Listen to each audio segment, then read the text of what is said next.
সামনে দাঁড়িয়ে ইসলামের বিরোধিতা করতে পারে, আসো।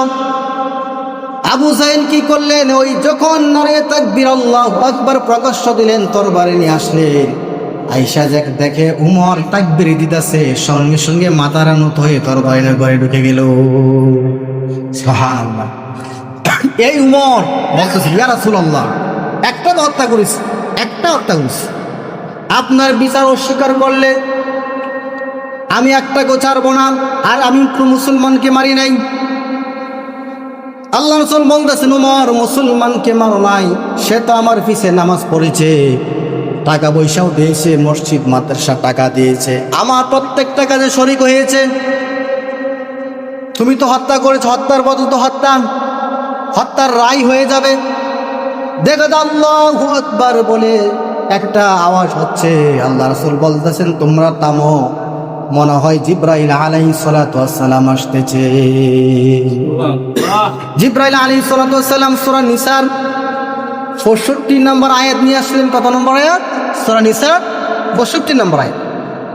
আল্লাহ তাআলা বলতেছেন, ফালা ওয়া রাব্বুকা লা ইউমিনুনা হাত্তা ইউহাক্কিমুকা ফীমা شجر بينهم ثم لا يجدوا في أنفسهم حرجا مما قضيت ويسلمون تسليما। আল্লাহ তাআলা বলতেছেন, হাবিব, যে আপনার বিচারের মধ্যে যারা কিন্তু তারা তোমাদের প্রতিপালক। আল্লাহ বলতেছেন, আপনার প্রতিপালকের কসম খাইয়ে বলতেছি। আল্লাহ বলতেছেন, হাবিব, আপনার প্রতিপালক, আপনার রবের কসম খাইয়ে বলতেছি, যারা আপনার বিচারে সন্তুষ্ট হয় নাই, আপনার ফাইসালাতে যারা সন্তুষ্ট হয় নাই, তারা কোনো দিন মুমিন হতে পারে না, তারা হচ্ছে মুনাফিক। আল্লাহ বলতেছেন, ওমর মুসলমান মানে নাই, ওমর তো একটা মুনাফিক মেরেছে, ওমর মুসলমান মানে নাই। আল্লাহ তাআলা ওমরের পক্ষে আয়াত নাজিল করে দিয়েছে। ওমরের পক্ষে আয়াত নাজিল করে দিয়েছে। আল্লাহ রাসূল বলতেছেন, কিতারে বেটাই, তোমরা তো স্লোগান দিলা, আল্লাহ তো নিজে বললেন ওমর কোনো মুসলমান মারে নাই। এই জন্য নামাজ পড়বেন, নামাজের মতো নামাজ পড়বেন, ইমানটাকে মজবুত করেন। হযরত ওমর বলছেন, আমি তো আমার আল্লাহ এবং আল্লাহ রাসূলের জন্য জীবনটা সঁপে দিয়েছি, এজন্য আমার কোনো ভয় নাই, আমার কোনো চিন্তা নেই। বাঁচাই দিলেন কে? ওমরকে আল্লাহ তাআলা বাঁচাই দিলেন। ওমর দেখেন, যখন ইসলাম গ্রহণ করেছেন, ইসলাম গ্রহণ করার পর যখন ওনার আব্বার সামনে আসলেন, আব্বা বলতেছেন, ওমর, শুনেছি তুমি নাকি মুহাম্মাদের কাছে গিয়েছ।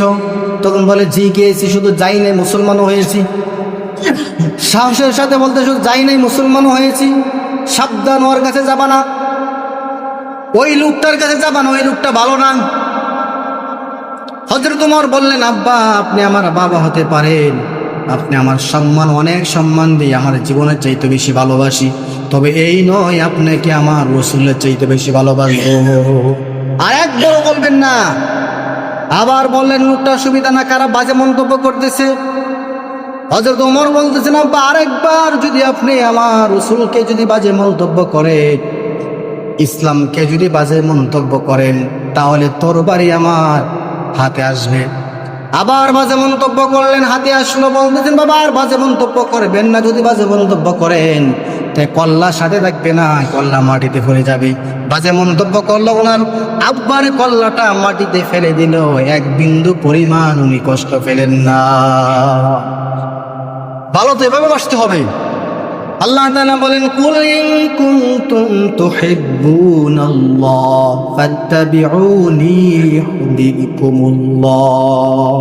কুল, হাবিব, আপনি বলুন, তারা যদি আমাকে যদি পেতে চাই, আমরা আল্লাহ তাআলাকে পাইতে চাই না, এরকম কেউ আছে নাকি? আল্লাহকে আমরা চাই না? যারা গাঞ্জা খায় তাদেরকে জিজ্ঞাসা করেন, আল্লাহকে পেতে চাই? যারা মক্কা ইত্যাদি জট পাকাই নিছে, নামাজ রোজা নাই, এক নামাজ এক রোজা, তাদেরকে জিজ্ঞাসা করলেও তারা বলবে আমরা আল্লাহকে পেতে চাই।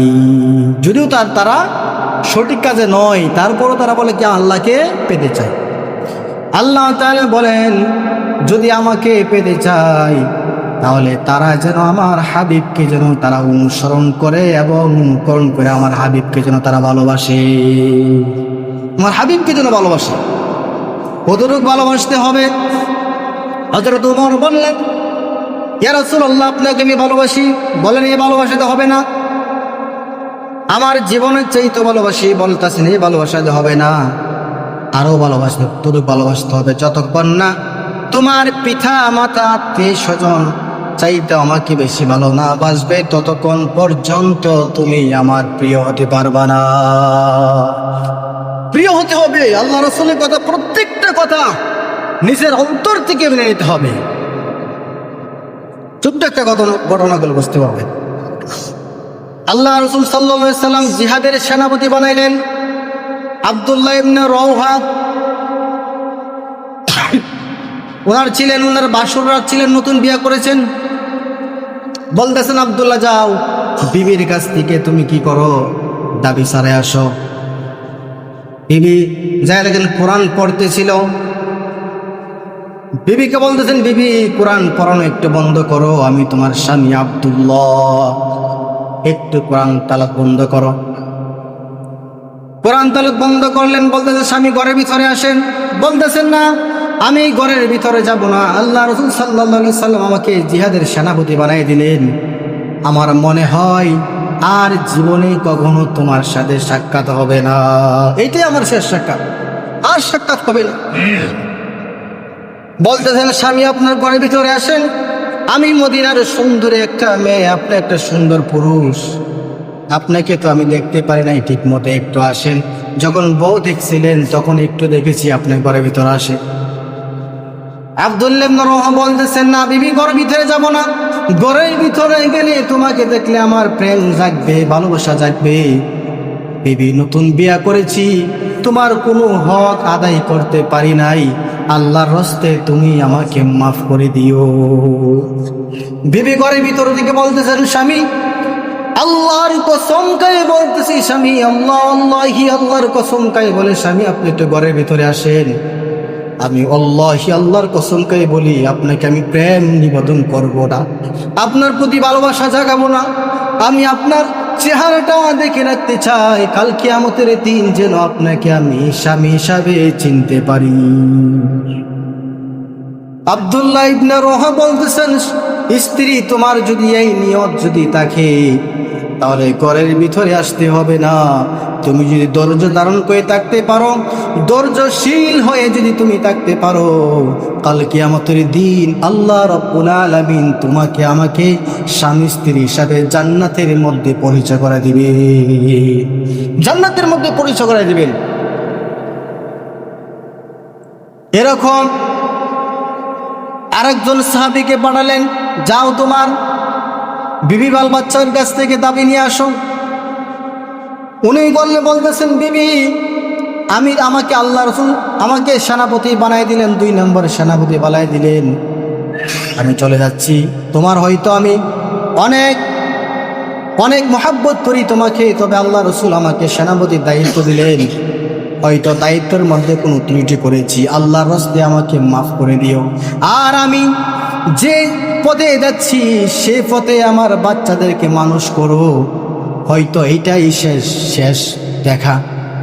ওনার স্ত্রী কি করলেন, হাত তুললেন, বলতেছেন, আল্লাহুম্মা, হে আল্লাহ, আল্লাহ আমার স্বামীকে তুমি গাজী বানায় আবার কি করো, ফিরাই দিও।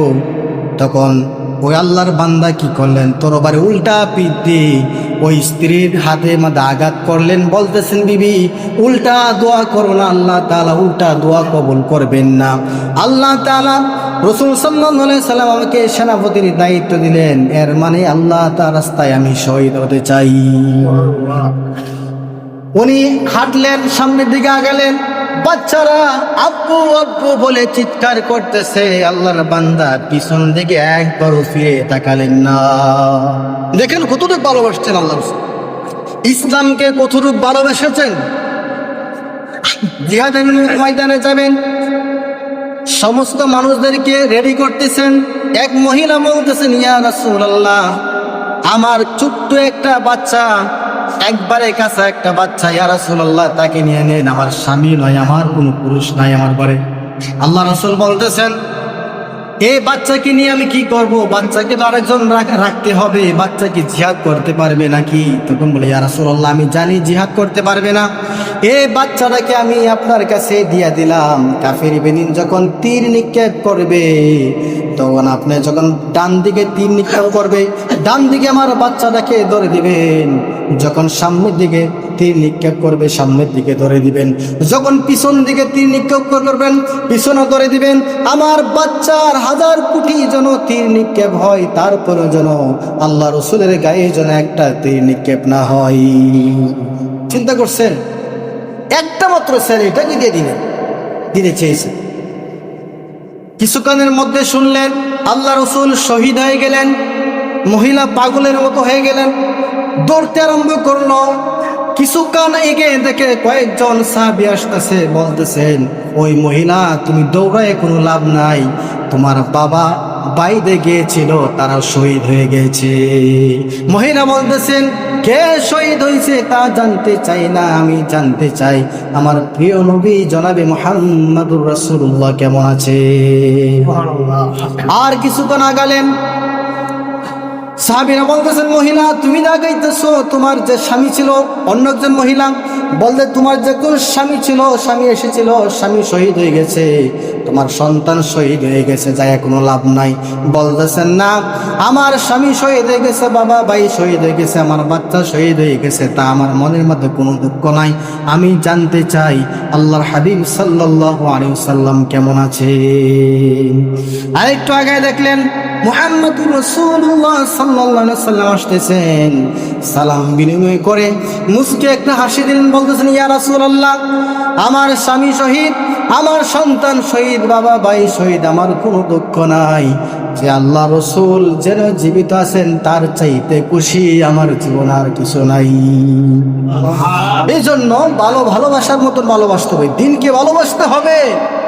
দিনকে যারা আঁকড়িয়ে ধরে, দিনকে ভালোবাসলেন, আলেমকে ভালোবাসলেন না, দিনকে ভালোবাসলেন, নবীকে ভালোবাসলেন না, দিনকে ভালোবাসলেন, ওয়ালিকে ভালোবাসলেন না, তা কিন্তু হবে না। দিনকে ভালোবাসলেন, কোরআনকে ভালোবাসলেন না, দিনকে ভালোবাসলেন, দিনকে ভালোবাসলেন, হাদিসকে ভালোবাসলেন না, এরকমটা কিন্তু হওয়া যাবে না। ওমর রাদিয়াল্লাহু তাআলা দেখেন উনি আল্লাহ তাআলাকে এত রূপ ভালোবেসেছেন। ওমর রাদিয়াল্লাহু তাআলা মেজাজের কারণে, আল্লাহ তাআলা ওমরের মেজাজের কারণে আল্লাহ তাআলা কি করলেন 21টা আয়াত নাযিল করেছেন। হযরত ওমর এক মহিলা বেফরদাভাবে হাইটে যাচ্ছে, বেফরদাভাবে যখন হাইটে যাচ্ছেন উপর দিকে তাকায় বলতেছেন আল্লাহ তুমি কি পারো না পর্দার আয়াত নাযিল করতে? এমন বেফরদা মহিলা কেন হেঁটে যাচ্ছে? সঙ্গে সঙ্গে আল্লাহ তাআলা পর্দার আয়াত আল্লাহ রাসূলের কাছে পাঠিয়ে দিলে, সঙ্গে সঙ্গে পাঠিয়ে দিলেন। অসংখ্য ইতিহাস আছে। হযরত আলী রাদিয়াল্লাহু তাআলা আনহু কানাকানি করে হযরত আস্তে আস্তে আল্লাহ রাসূল বলতে ইয়া রাসূলুল্লাহ আপনি একটু আসেন এদিকে, আপনি একটু এদিকে আসেন, এখানে উমর আছে, একটু এদিকে আসেন। কানাকানি করে বলতেছে, লম্বা ইতিহাস, একটা ঘটনা, কানাকানি, সালমান ফার্সির কথা বলতেছে, কানাকানি করে বলতেছে, বন্দী ছিলেন। তো উমর বলতেছেন উপর দিকে তাকে, আল্লাহ আপনি কি পারেন না যে আলী যে ঘটনাটা, সাহাবীরা যে ঘটনাটা আল্লাহ রাসূলের কানে বলতেছেন, এটা কি আমার কানে পৌঁছাইতে পারেন না? আল্লাহ তাআলা সঙ্গে সঙ্গে উমরের কানে পৌঁছাই দিলেন। সুবহানাল্লাহ। ওমর বলতেছেন ইয়া রাসূলুল্লাহ আলী, উসমান, উমর ওদেরকে পাঠালে হবে না, সালমান ফার্সিকে যদি মুক্ত করতে হয় আমাকে অনুমতি দেন, আমি আবু যায়েদের কল্লাটাকে 2 ভাগ করে সালমান ফার্সিকে আমি মুক্ত করে নিয়ে আসি। আশ্চর্য হয়ে গেলেন আলী, বলছে ইয়া রাসূলুল্লাহ, কানাকানি করে কইলা হ্যাঁ কি শুনলো? মুহাম্মদুর রাসূলুল্লাহ সাল্লাল্লাহু আলাইহি সাল্লাম বলেন আলী তুমি যে কথাটা বলতেছিলা ওই কথাটা আল্লাহ তাআলা ওই কথাগুলো আল্লাহ তাআলা মারিফতকে আল্লাহ তাআলা শরীয়ত বানিয়ে দিয়েছে, পৌঁছে দিয়েছেন ওমরের কাছে। এইভাবে আপনিও যদি এরকম ঈমান আনতে পারেন অবশ্যই আল্লাহ তাআলা আপনার প্রত্যেকটা কথা মানবেন, প্রত্যেকটা ডাক শুনবেন। এই জন্য ভালোবাসার মতো ভালোবাসতে হবে।